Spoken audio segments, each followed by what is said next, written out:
Well, hello, hello, and hello. Today we have a very exciting topic. We're going to cover money, financial institutions, and the Federal Reserve, also known as the Fed. We're going to cover why is money important, who has control of the money supply. We'll look at the history of banking and the need for the Federal Reserve. We'll cover the U.S. banking system.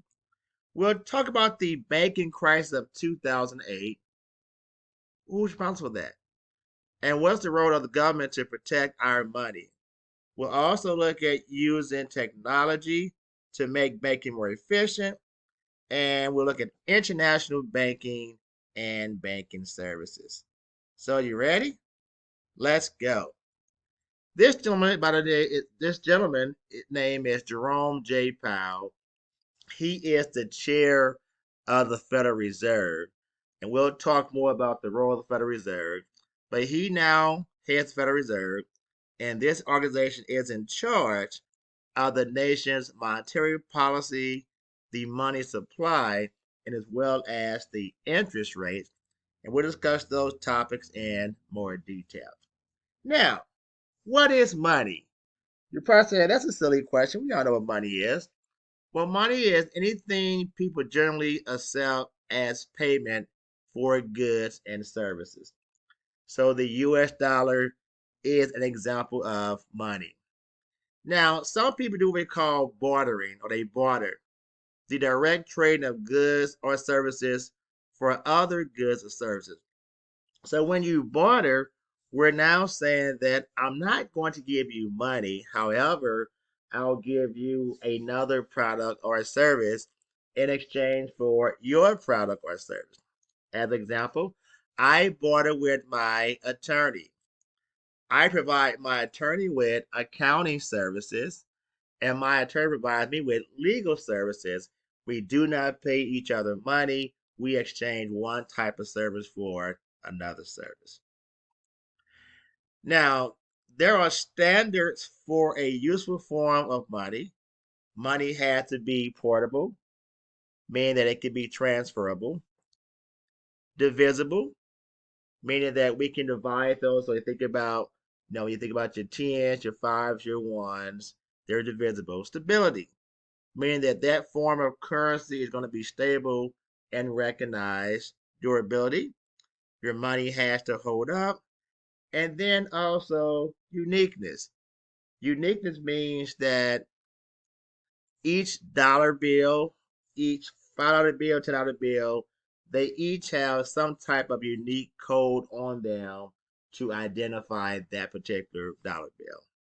Now, electronic money is a newer form. So you think about e-commerce right now.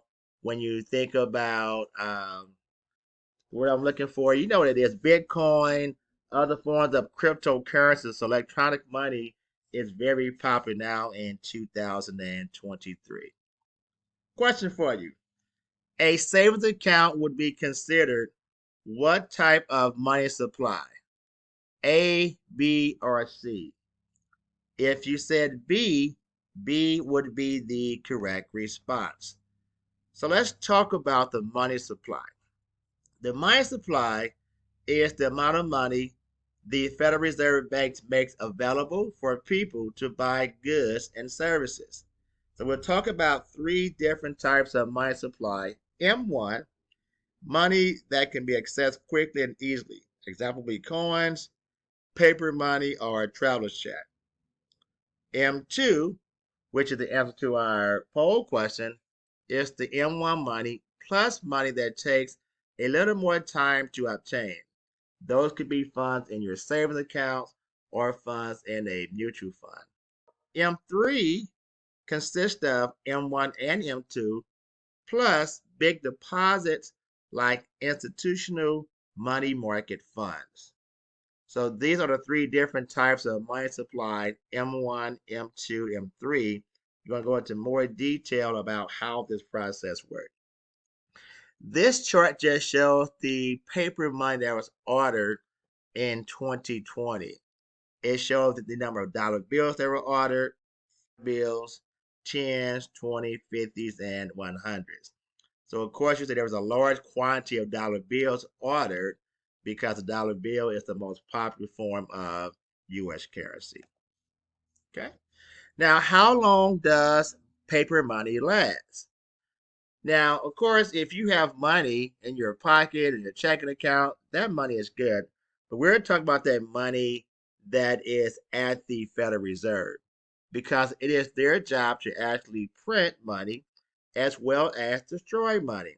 So when the Federal Reserve Bank prints money, it's distributed to, we'll see, the Federal Reserve banks. But if all those funds are not distributed at a certain period of time, that money is going to be destroyed. So this is showing you the length of time before the Federal Reserve destroys, I'll just say, excess paper money. For a dollar bill, it's about 5.8 years, 5 out of 5.5 years. But $100 bills, they are not destroyed until a time period of longer than 15 years. Okay? Some fun facts for you. The largest denomination ever printed was a gold certificate with a value of, $100,000. Did you know that original U.S. currency included denominations of 500, 1,000, 5,000, and $10,000?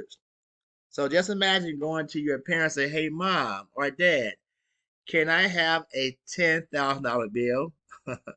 Now, these items are no longer printed. At this point, there are some, I was told they're still around, but they're more of collector's items, and they probably have a lot of value just because they are collector's items. They were discontinued because of concerns of their use for illegal activities. The U.S. stopped printing bills and denomination larger than $100 in 1945. So these bills and these larger currencies have not been printed since 1945. Just some fun facts for you. Now, how do we manage inflation? How do we manage inflation? Inflation is sometimes called too much money chasing too few goods. So what we're saying here is that when there are abundance of money available, but there are only a few products available, that can cause inflation. When you have deflation, that means that prices have gone down because there's a surplus of goods and services compared to money available. So in deflation, again, it means there's a bunch of products and services available, but now the money is tight, so prices have to go down. The size of the money supply, controlled by the Federal Reserve, can affect employment as well as economic growth or decline, and we'll talk more about that. There's a global money supply, which is controlled by what's known as the central banks. Okay? So let's talk about the global exchange of money for a second. The value of the dollar, is that value falling or is that value rising? With a falling dollar value, it means the amount of goods and services you can buy with a dollar has decreased. So, when the U.S. economy weakens compared to other countries, the value of the dollar is going to fall. A rising dollar value means the amount of goods and services you can buy with a dollar as increases. So as the U.S.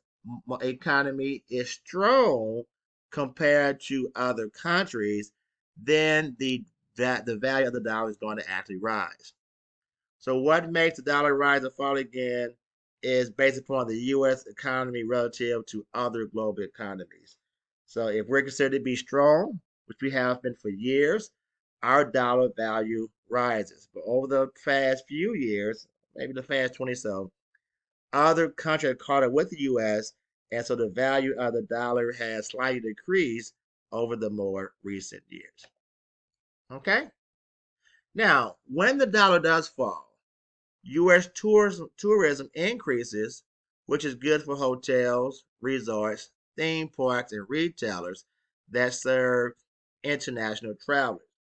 That's because those international travelers can use their form of currency to buy products and goods in the United States, and they're getting more value, if you will, because their currency is stronger than the US dollar. When there's a fall in the dollar, overseas demands for US products are going to rise. Because once again, if their currency is stronger than our currency, then they can buy more products from the US.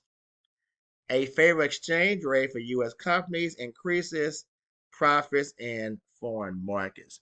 So what that means is that, let's say that Walmart has a foreign subsidiary, and that foreign subsidiary, those consumers are using that foreign currency to make those purchases. When that currency is exchanged for US dollars, because their currency is stronger than Walmart, where we have a favorable exchange rate, because again, that foreign currency has more value than the US dollar. Okay. Now, the Federal Reserve, again, also known as the Fed, is the central banking system here in the United States. There are 5 major parts to the Federal Reserve banking system. There's a board of governors, like a board of directors. There's a Federal Open Market Committee, which has an impact on the interest rates that the Fed charges to the banks. There are 12 Federal Reserve banks, and we'll look to see where they're located. There are 3 advisory councils, and then there will be called member banks of the system, and I'll explain that in more detail as the presentation goes on. Okay, so this chart shows the location of the 12 Federal Reserve banks. So we're here in St. Louis, so you see that St. Louis has one of the 12 Federal Reserve banks, and then there's also one in Kansas City. So Missouri has 2 of the Federal Reserve Bank. You see the location of the other 10 Federal Reserve banks throughout the United States. Okay? So what happens is the Federal Reserve Bank sends money to those, or the Federal Reserve sends money to those 12 Federal Reserve banks. Okay? Those 12 Federal Reserve banks then will loan money to what we call the commercial banks. Your Bank of America, your Wells Fargo's, your Chase, etc. Now, there are requirements that the feds put on the commercial banks. Those commercial banks, there's a percentage of commercial banks' checking and savings account that must be physically kept in the bank. So the Fed says that maybe 10%, 15%, or 5%, I'm not sure what the percentage is, but a percentage of all the commercial banks' checking and savings account money must be kept at that bank. Okay? An increase of the reserve requirement reduces the amount banks can loan out. So if a bank has $100 million and the Fed says you must keep 10%, well, then 10 million can't be loaned out. That 10 million has to be kept inside the physical bank. But as the Fed reduces the requirement, then that increases the funds available to banks for loan. So now if their requirement goes down to say 5%, now that company has 95 million that can be loaned out. They must maintain 5% in the physical bank. So when the actual requirement decreases, which means the bank can loan more money out, that can stimulate the economy, but it can also cause inflationary pressures because now there's more money out there in the economy. And when you have more money compared to the products, that can lead to inflation. Boy, there's some good information. All right. So stay tuned for part 2 of our chapter 20 discussion.